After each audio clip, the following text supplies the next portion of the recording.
अस्सलाम वालेकुम। हाँ जी, इस वीडियो में मैं आप लोगों को एक्सप्लेन करूंगी कि जर्मनी की स्टडी वीज़ा के लिए कौन कौन से डॉक्यूमेंट्स रिक्वायर्ड होते हैं और किस तरह तरतीब से उनको एम्बेसी में लेके जाना होता है। अच्छा जी, तो मैं अपने पर्सनल डॉक्यूमेंट जो है वो आप लोगों को दिखा के वो स्टेप बाय स्टेप आप लोगों को समझाऊंगी कि किस तरह से लेके जाना है। और एक बात बहुत इम्पॉर्टेंट, कुछ लोग जो हैं वो पेजेस का जो साइज़ है वो डिफरेंट कर देते हैं। तो A4 साइज़ जो है पेपर का वो मस्ट है, वो सारे पेपर्स का, सारे डॉक्यूमेंट्स का एक ही साइज़ होना चाहिए। अच्छा जी, उस चेकलिस्ट के हिसाब से 1 बाय 1 डॉक्यूमेंट्स मैं आप लोगों को दिखाऊंगी कि किस तरह से कौन सा डॉक्यूमेंट किस तरतीब से रखना है और कैसे उसको सेट करके लेके जाना है। करूँगा जो लोग अपने स्टडी वीज़ा के लिए डॉक्यूमेंट्स प्रिपेयर कर रहे हैं उनके डॉक्यूमेंट्स किस तरह से होने चाहिए, और अगर कोई डिफ़िकल्टी आ रही है तो वो डायरेक्ट कमेंट करें, मैं उसकी हेल्प कर दूंगा। ये है स्टडी वीज़ा की चेकलिस्ट। इसके मुताबिक अपने डॉक्यूमेंट्स को रेडी करके जाएं। और इसी तरह पहला है एप्लीकेशन फॉर्म। इस पर क्लिक करेंगे तो ये डायरेक्ट हमें इस एप्लीकेशन फॉर्म पे ले जाएंगे। ये आपने फिल करना है और एंड पे सेव करके इसका PDF आपने रख लेना है, अगर इसमें करना है, और डाउनलोड कर लेना है। सेकंड है डिक्लेरेशन फॉर्म। वो इस पर क्लिक करेंगे तो ये हमें डिक्लेरेशन फॉर्म पे ले जाएगा। इस डिक्लेरेशन फॉर्म में अपनी डिटेल वगैरह डाल के एंड पे सिग्नेचर करना है।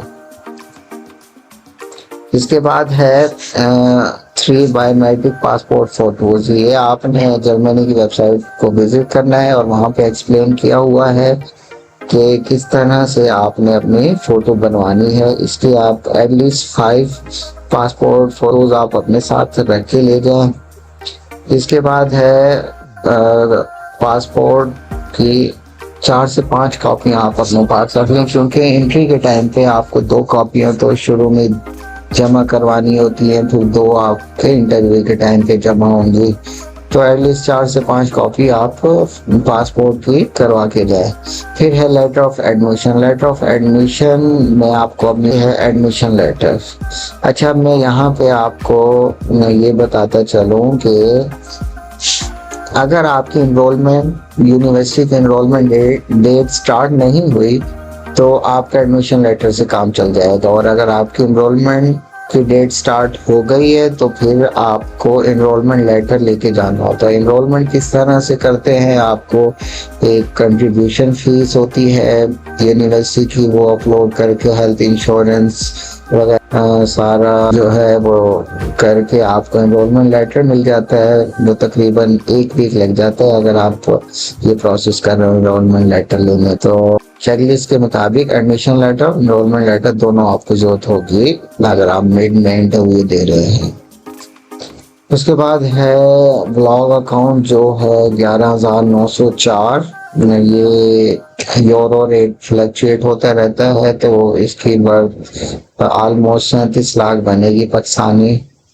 और इसके बाद है यूनिवर्सिटी डिग्री। अगर आप बैचलर स्टडी वीज़ा पे जा रहे हैं तो आपको FSc प्लस 2 सेमेस्टर की डिग्री चाहिए। अगर आप मास्टर्स वीज़ा पे जा रहे हैं तो आपको बैचलर डिग्री होनी चाहिए। बाद है मोस्ट इम्पोर्टेंट पॉइंट, और स्टूडेंट सबसे ज़्यादा इसी पर बात करते हैं कि अगर मेरा एडमिशन इंग्लिश प्रोफिशिएंसी लेटर पर हो गया है तो क्या मुझे आइल्स की ज़रूरत है। अगर आपका एडमिशन इंग्लिश प्रोफिशिएंसी लेटर पर हो गया है तो आपको आइल्स की जरूरत नहीं है। यूनिवर्सिटी से एग्जामिशन लेटर लें और इंटरव्यू देने जाएं और उन्हें बता दें कि मेरी यूनिवर्सिटी ने एग्जाम की है और मुझे जरूरत नहीं है। फिर अगर आपकी यूनिवर्सिटी जर्मन लैंग्वेज डिमांड करती है तो फिर वो आपको जर्मन लैंग्वेज सर्टिफिकेट भी अटैच करना होगा। तो ये all depends upon university's requirement। अगर यूनिवर्सिटी IELTS रिक्वायर कर रही है तो IELTS होगा, अगर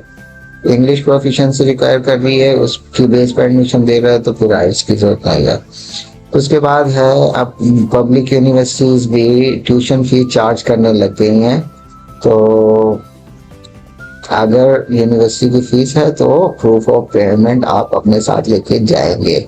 और अगर ये उसकी फीस मोस्टली तो अभी प्राइवेट यूनिवर्सिटीज हैं जिनके साथ एम्बेसी 1 साल की प्रूफ ऑफ पेमेंट मांगती है।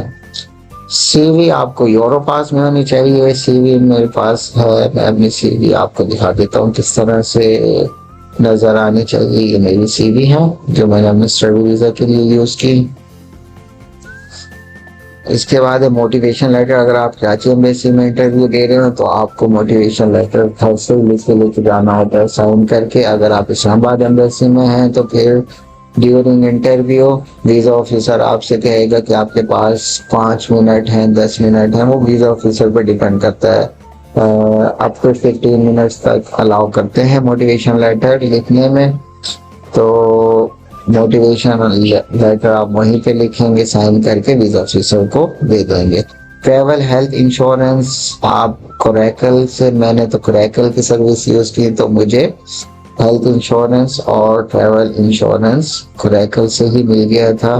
ये ट्रैवल इंश्योरेंस है और ये हेल्थ इंश्योरेंस सर्टिफिकेट है। इसके बाद है वीजा फीस जो 75 यूरोज बनेगी। वो डिपेंड करता है उस दिन क्या रेट है।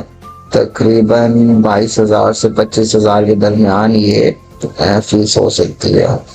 तो अब आप जिस दिन इंटरव्यू देने जा रहे हो तो ऑलमोस्ट 30,000 रुपीज अपने पास कैश में रख के जाएं। सबसे पहले आपको 2,000 शटल सर्विस चार्जेस पे करने पड़ेंगे। उसके बाद आपको 22,000-23,000 24,000 यूरो रेट पे डिपेंड करता है वो पे करने होंगे। और लिपर्ड कोरियर चार्जेस होते हैं वो 500 रुपीज आपको पे करने होंगे। तो ऑलमोस्ट 30 के आपके पास होना चाहिए इंटरव्यू के दौरान।